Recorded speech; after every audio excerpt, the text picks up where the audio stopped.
welcome in to the Just Jump In live stream. Happy Friday.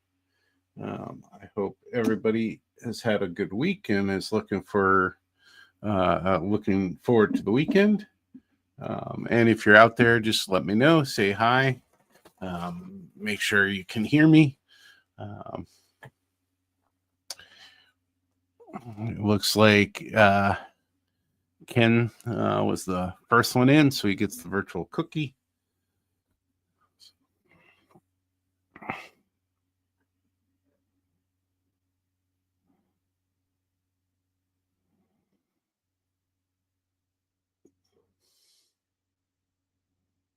Hi, Mom. That username looks very different. Did you create a new username for your YouTube?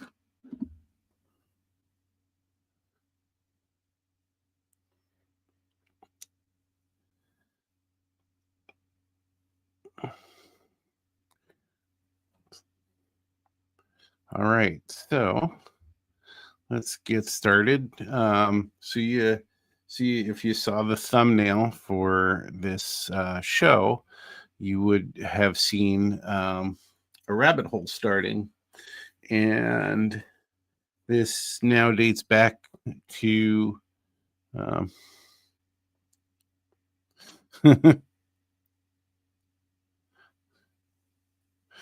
I didn't think so. I don't know. So tonight's show or tonight's talk is, let's say, inspired by one of our local MMRs. At our skills day, I had brought up the question because I was looking for other cars to do because I need a variety of cars. I'll certainly have more passenger cars than other people. Hey, Tom, welcome in. It's good timing that you're in here. I'm just introducing why there's a rabbit hole opening up. So looking at other cars, I was looking for freight that made its way on the Northeast corridor, at least in New Jersey, which is less of that was happening on the Northeast corridor in Maryland, Washington, DC, up in Connecticut and Boston. You did see more freight, and chiefly that was Conrail. And so that opened up the idea of looking at Conrail videos. And Dig 4087, happy Friday and welcome in. So that opened up some, I opened up some videos and watched some stuff back in the 80s and 90s. And, for a variety, I was seeing that, they had like, I wasn't sure I wanted to just jump into a box car because that was very similar to the other cars. So I was looking at auto rack, and I was a more modern auto rack with the kind of the sheet metal sides and everything. And I was trying to figure out, could I do that? And I wasn't sure. There was nobody else who's done a video or done a discussion or a clinic or anything about scratch building a auto rack. And so I'd posed the question at Skills Day, and our fellow MMR Split Rock Tom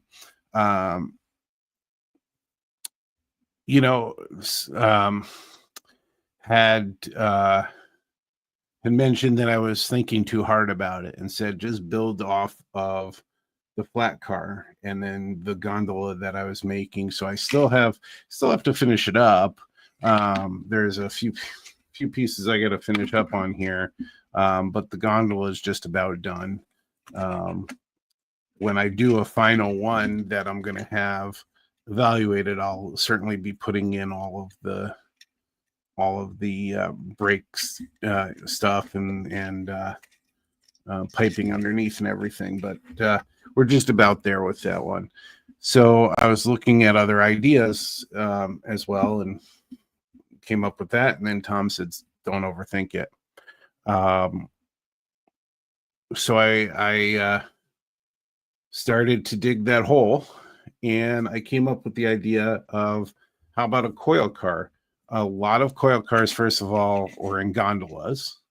And then there are other different designs. So I was looking for, what was the design, what would Conrail have used back when I was on the Northeast Quarter, when I was riding the Northeast Corner back in the 80s and 90s. And they took an older Pennsylvania Railroad covered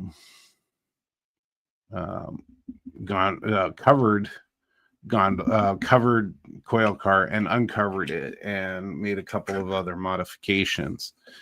And that's how I came up with the idea, and why you see here started off by, hey, can I print some 3D coils? And this is just one version. A lot of them, there are not a lot. There are other models of these out there from a load perspective, that they have the coils that are banded, which a lot of the coils were on the cars. So all it did was turn into frustration, because what I was looking for was, how am I going to build this? What are the dimensions? How do I have to change the flat car gondola when I design it? And hey, Gopher Girl, welcome in. So something weird that I've, sidebar to what I'm talking about, something weird that it's not just your username, Mom. Everybody's usernames not the same, because Split Rock, your username doesn't usually have the numbers after it anymore. And they're showing the numbers on it. It's just, I don't know, something's going on with the chat, that it's showing the original names. I don't know why that is. Mine doesn't show up that way. Mine shows doesn't have, yeah, I don't know. Anyway, it's always weird with me with technology now. So anyway, let me go ahead, and I'm going to bring up some stuff, some images to show you what we're talking about here. Got to do that share screen thing. And I've got a bunch. So as I was searching, I was finding nothing as far as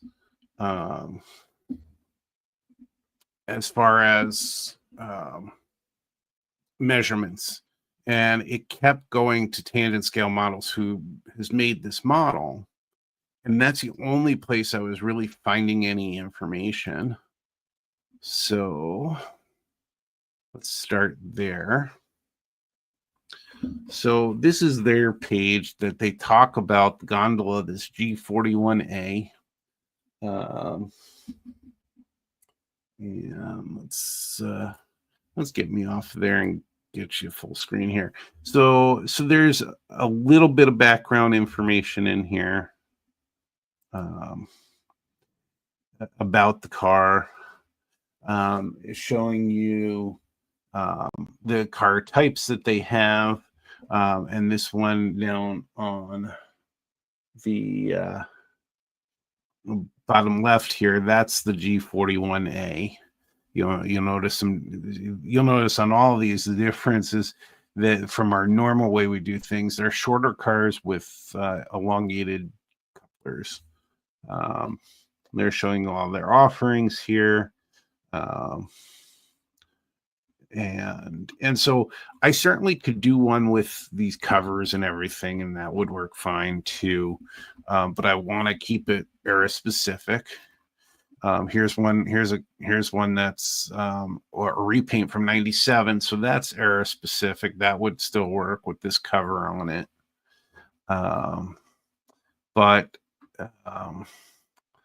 they share, I don't know if they, whose permission they got, or they got permission for this. So I'm showing this on here. But this is the car that I was started to aim for my time. And this is a pretty robust shot. The Conrail Historical Society has plenty of pictures, but they have no history. There's just nothing out there, and there's just blurbs of history. But this is essentially what I would be going for. And then here are some other. Here's one from the Conrail Historical Society with some of those coils, those banded coils, as well.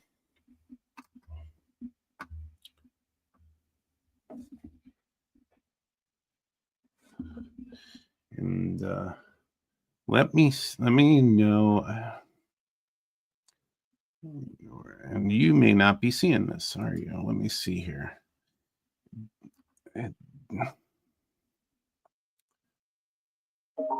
Hey, Art. Hey, Brad. Welcome in. Nice to have you in here. And I'm sorry, I'm going through all that and I'm not sharing what needs to be shared. So we're going to try this again.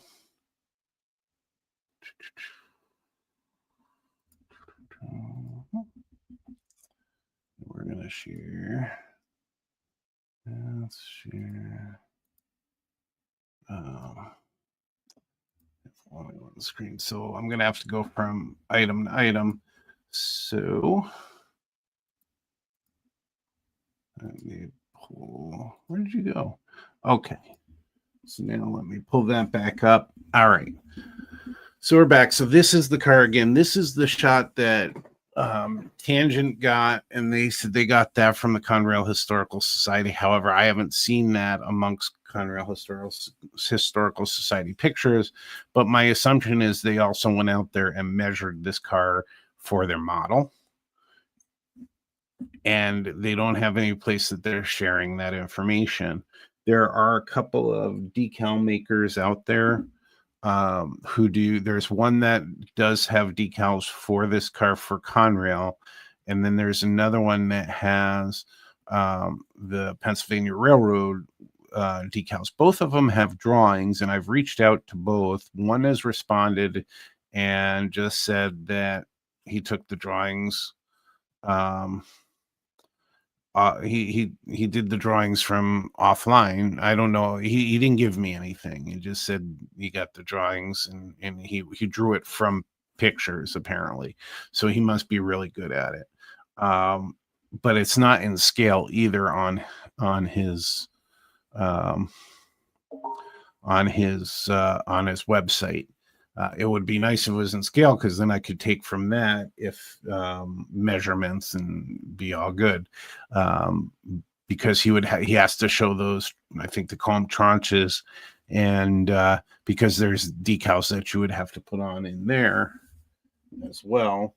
And anyway, so that I'm glad he responded, but wasn't much help. The other one hasn't responded to me. So of course, so what we're talking about is I decided, okay, I started with the auto rack, trying to make it difficult for myself, but Tom said, don't make it difficult for yourself. So I dumbed it down for myself a little bit, but not enough. I need to have a little controversy. The other things I found out about this car is there's a spring system with the center sill. So it has a center sill spring system underneath. So that's going to make that very different from, or somewhat different from, the flat car and gondola that I have on the underside. And I don't have necessarily let me see if I can get their picture to, if I can get it from Tangent site.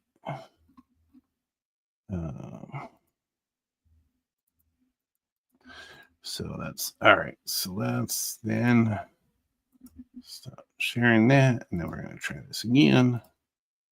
Nope, we don't want to do that. Share that. And we'll share that. All right. So I can't really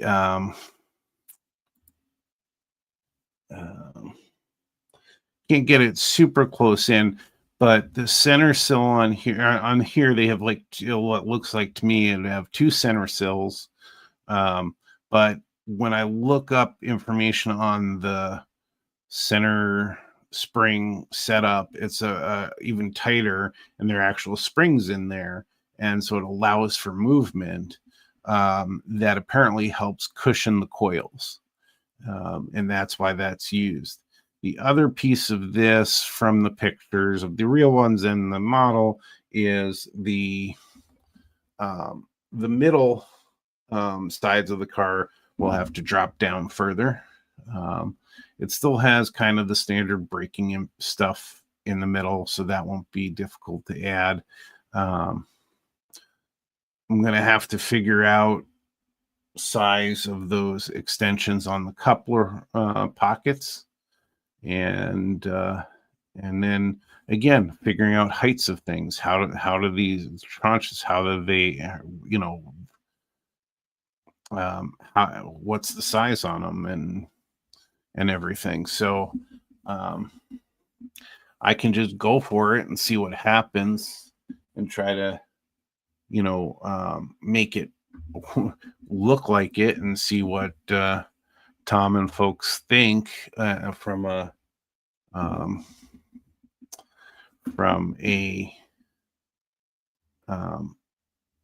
evaluation perspective. So I can take a look to see if I have other information. So I went to Scale Model Supply and I looked for some of the Conrail stuff to see if I could find anything, and I couldn't find anything. What I was able to find, though, were some Conrail colors. And so one of them from Badger, they had True Color has it too, has a Conrail blue, but True Color bottles are like $7.95, and this was, I think, $4.95. So difference in price there got me to get this one to try. And this one is considered, what do they call it on here? I forget what it's like it's not burgundy, but it's a dark red, a very dark red. Oh, it's coming off there. But it was designed to look like the red that Conrail used on a car like this. So I went to try that too. I took a piece of, this was a failed piece of the gondola, the floor of the gondola, and as I just took this as scrap, and you can see, and of course it's truly is this dark. It looks darker than what I see on the Conrail Reds for these cars. Now they're washed out. When I, you know, they're definitely washed out. So I think this is too dark. But I will do another swatch of this. And this is obviously down the line, but I'll do another swatch of it on white, because I did the same. So I did the Conrail blue on here, and then I did it on the white to see if there is a difference. Now, the thing about the Model Flex is the Model Flex is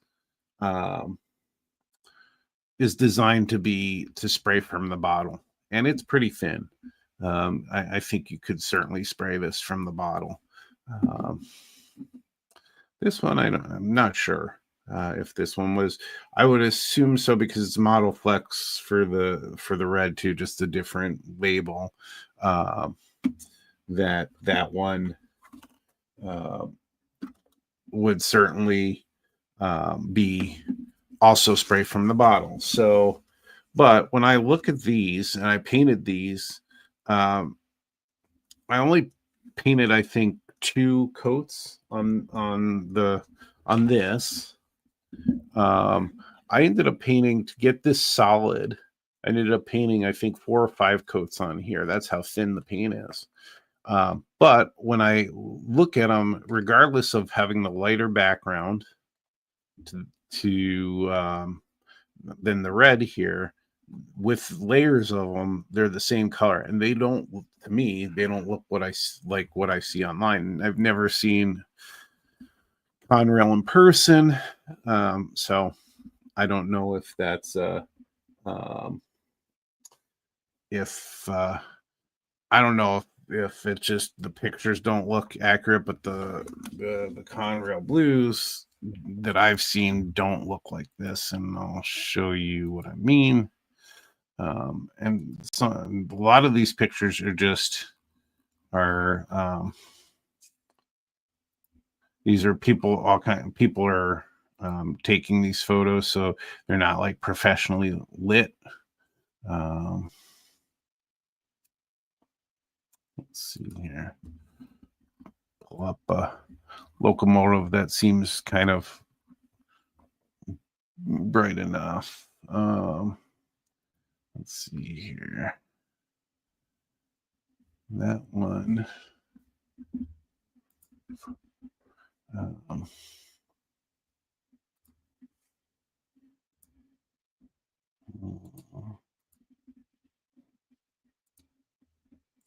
See if we can share this.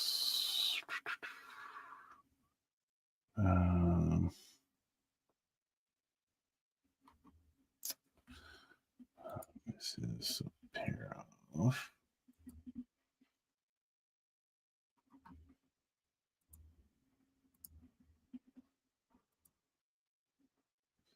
Okay.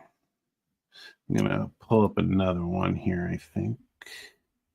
Oh, no, I'm going to apparently take that off, because why not? Well, let's just do it this way.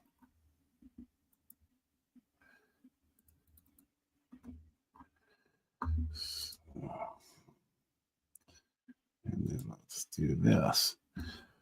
So to me, this one's a washed out.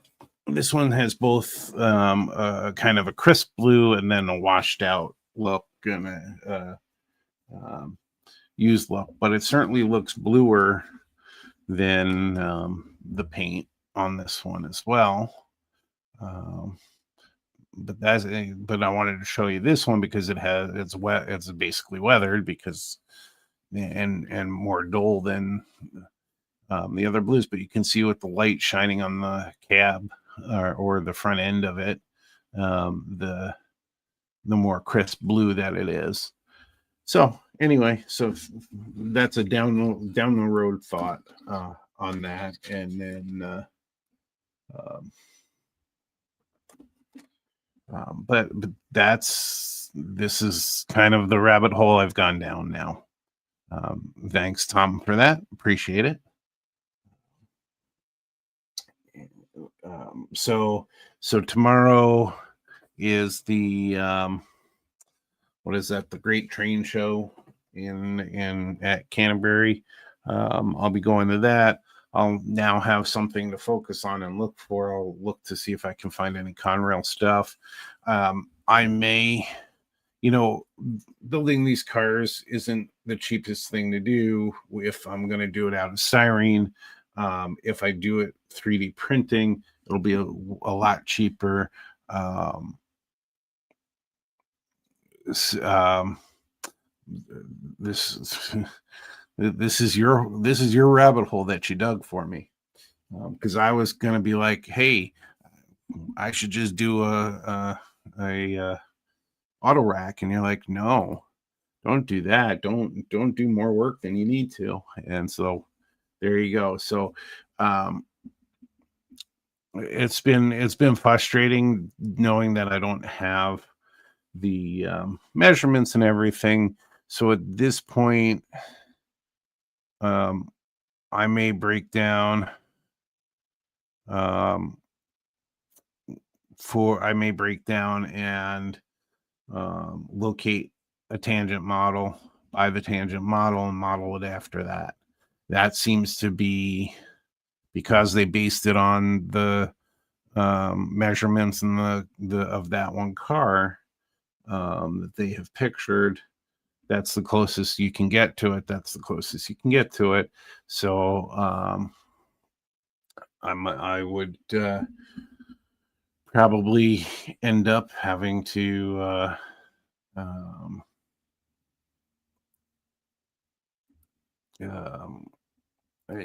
end up just doing that and um, just building it off of that, which I can do. I just didn't want to spend $50 on a car.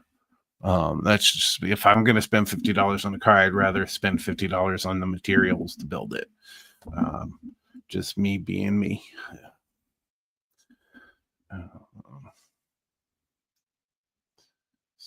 So let's see if I do this pose. No, I can't do that. So I've got to switch it up.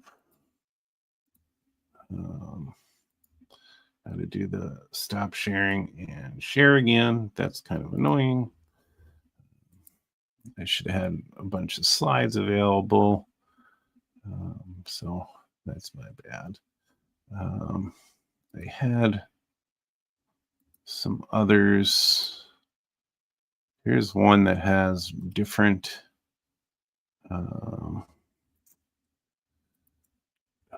this one has a lot of ads because this is from the Railroad Pictures Archives.net. And you can see the car here, and then you can see the gondola style. So I did learn something out of all this, other than, I like to make things difficult for myself. I learned that their use of the letter G has to do with the fact that it's a gondola. And even this car, even though it looks more like a flat car, it's based on a gondola. It was based on the covered, based on the covered version that was just uncovered. And they're even more, the other thing I did was I looked at some an interesting supplier of information to modelers are modern car manufacturers. Doesn't help if you're doing a period piece, something from period a long time ago necessarily, because generally things are bigger now. But it's not, it gives you quite a bit of information that you can work off of. And the other thing that it gives you a lot, and if you need to just kind of compress something, maybe you could do that, but it gives you a kind of idea. And that's where I started to learn about the center spring setup and everything. And so I have some diagrams of that I could maybe do differently if I wanted to try to do differently, but I don't have, the only undercar photo or undercar reference I have is Tangent's model. I don't have anything else. I haven't seen anybody take pictures of under the car that I could see. So I have to go with what I have, and so that's something that I'll work on. So from a 3D design perspective, and I'll start there anyway, I basically duplicated well,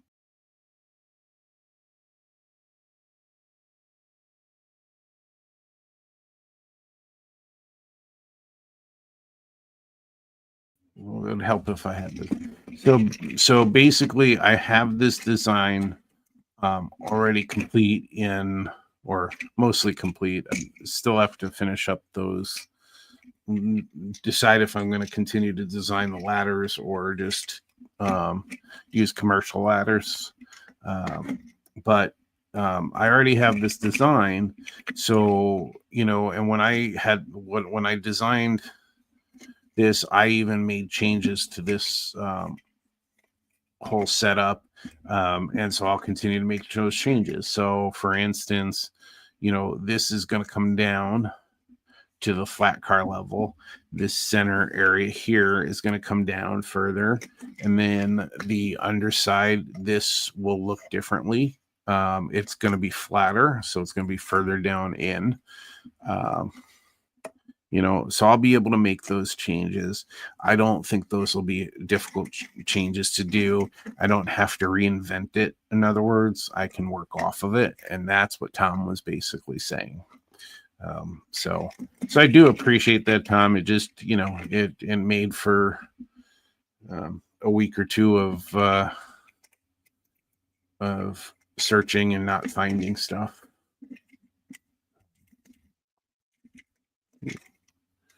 Anyway, so that's what I've been doing. So what is everybody else doing? I'm guessing I'll see Tom. I'll see Art probably at probably tomorrow.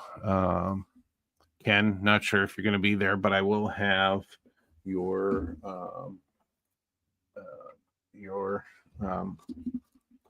sander will be your sanding stick, your sandpaper holder, whatever you want to call it. I'll have that in my pocket. So if you're around, I'll be able to give that to you. And then I'll be checking out to see if I can find anything with I'll see if I can find any Conrail stuff. I'm not big on the books and things like that. I know there's a couple of book dealers that have been at our shows out here, but they generally just have Midwest stuff. They have a few things that stretch a little bit, but generally you don't see them. I'll be interested to see what else is out there. I'll take a look to see if I can see the tangent car and if somebody actually has a show price on it. We have a couple of our regular show vendors who charge basically retail because they just find it to be an extension of their shop. And so, if I can't determine that it's definitely, unused, and, if I want to go through that rigmarole, I did find an online retailer that had it at its lowest price at like $48.95. That I might go with them, especially, I don't know if they have free shipping or anything, but we'll see. I don't think I'll find this car. The car is 3 years old. I think it debuted in 2022. So I don't think I'll see it out here, but we'll see what happens.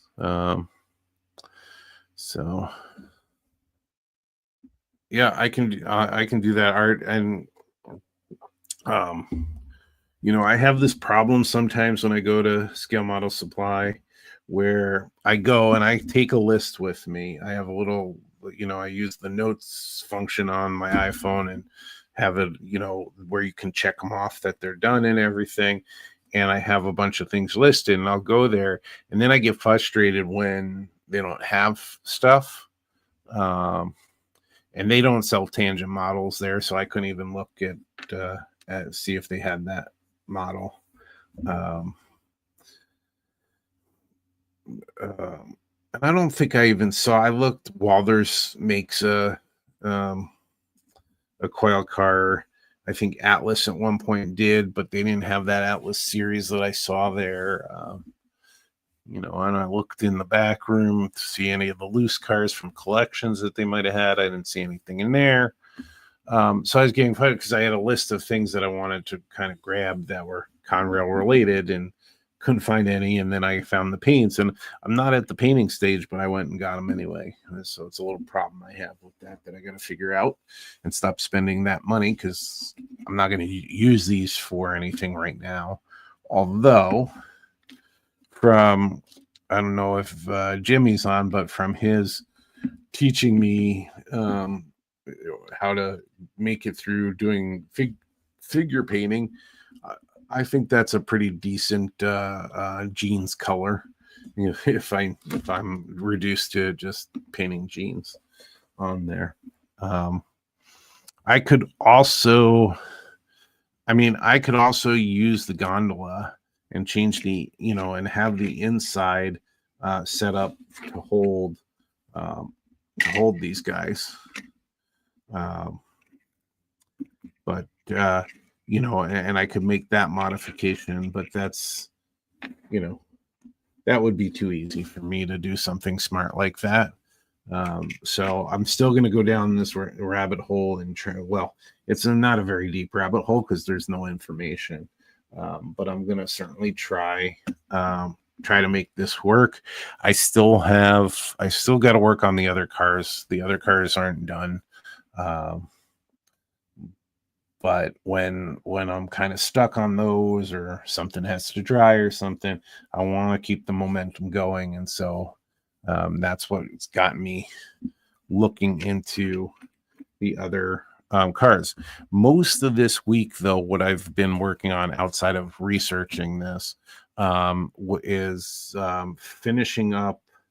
I have my second draft of my article for the Fusey on the next primer article, which will be about sculpt mold, is with Gopher Girl to finish her review, and for me to rewrite a third time.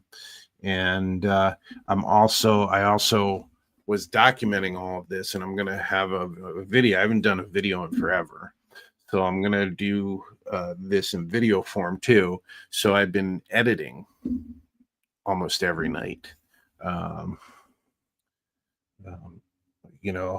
had to go out and be social last night. So that got in the way, having friends and crap like that. So we had a good time, and I actually came home and did some editing late. But that's still taking some time to do.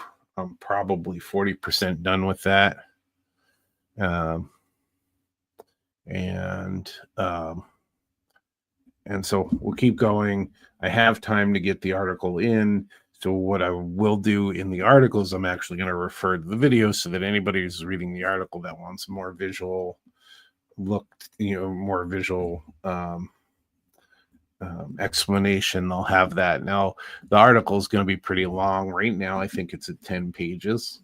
And that's because I also have a bunch of photos, because I want to make sure I had taken photos of the whole of each step. But it is a primer, but it's a little deeper than it's not deeper. Okay, let me rephrase that.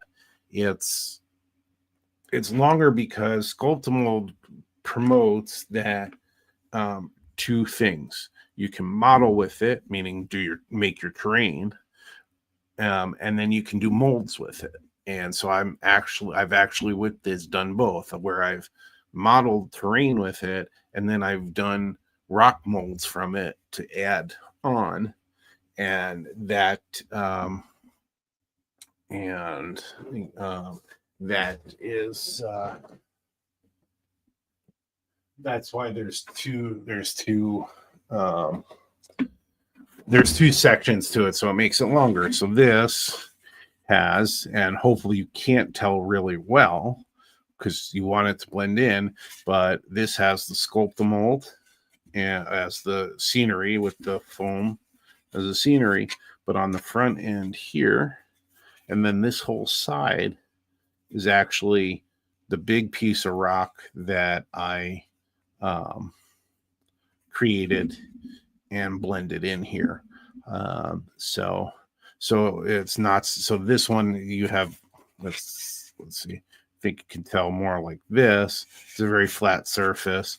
By molding that rock, you have all kinds of outcroppings, and it looks much better that way. So I featured both of those things. Yeah, and so it's going to seem like it's a longer article, but I've got,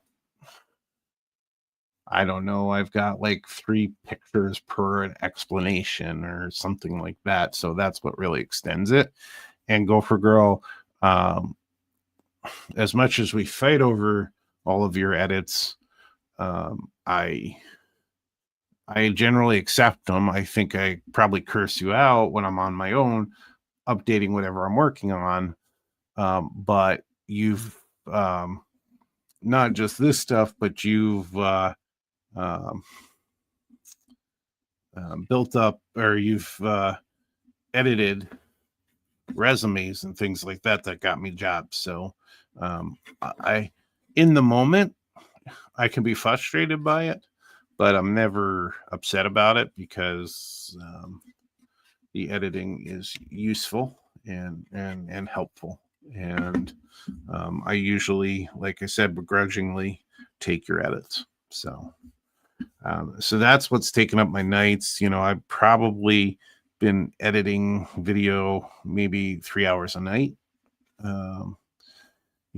For I forget what the yeah. I forget what I forget what I was going to say now. But yeah, I forget what I was going to say. You've got me all silent now. That's what I've been working on. Oh, editing. The tough part about filming this stuff is, if you want it to look a certain way and you want to edit it, you're going to have to take the hours to do that. For just a few minutes of film or final video, it's going to be a few hours of editing. There are lots of creators out there who just go live essentially and just do what they're doing. I don't, there's also people who have incredible equipment, and some just have some mid-level equipment. I have some very basic equipment, I think. I struggle with this video. So for me to sit here and do this and work on this here, I don't think I have the greatest equipment, greatest angles to do that, things like that. So I have to, feel like I have to edit it. And maybe I don't. Maybe everybody would just like to have it more raw than I do it, and that may be the truth. I have I think I have over 700 subscribers now. So people do like the stuff that I'm doing. They like the live streams too. I've really gotten a boost of subscribers since I started the live streams. But if I had regular content, I'd certainly have a lot more. But with that regular content, you have to constantly be doing, video editing, and that'll take away from the modeling and the family time and all of that. So I'm trying to balance it, and by doing the live streams have kept me honest with the work. I've had to be honest and say, no, I didn't do anything this week. But I feel like I haven't, I feel like I owe all of you for tuning in every week to this, to be able to give you an update and not, and entertain and that sort of thing. But I'm not necessarily a great entertainer, but I hope I'm at least inspiring you to do stuff. And even if it means drowning me out so you can work on your layout in the background, that works for me too. So,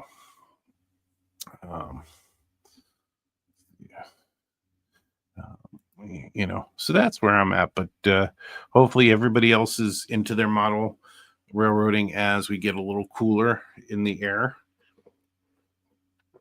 And certainly I know folks are going to shows around here in the Twin Cities, and hopefully you're doing that. And I think I see that online as well, that people are attending shows and meetups and things. And there's some neat thing. I saw um,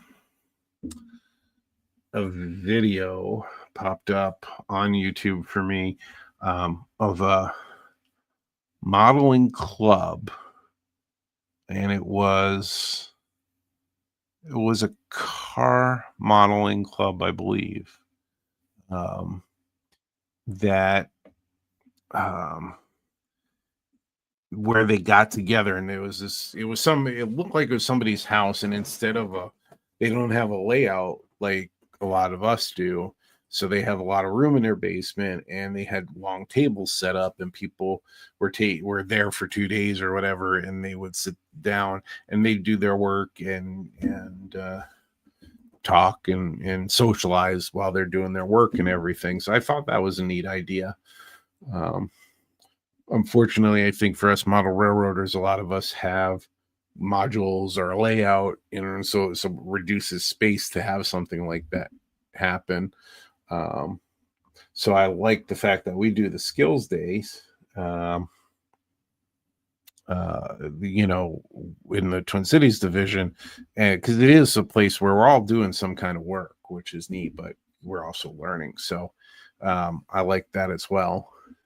Um, and but yeah, so those are my updates for the evening.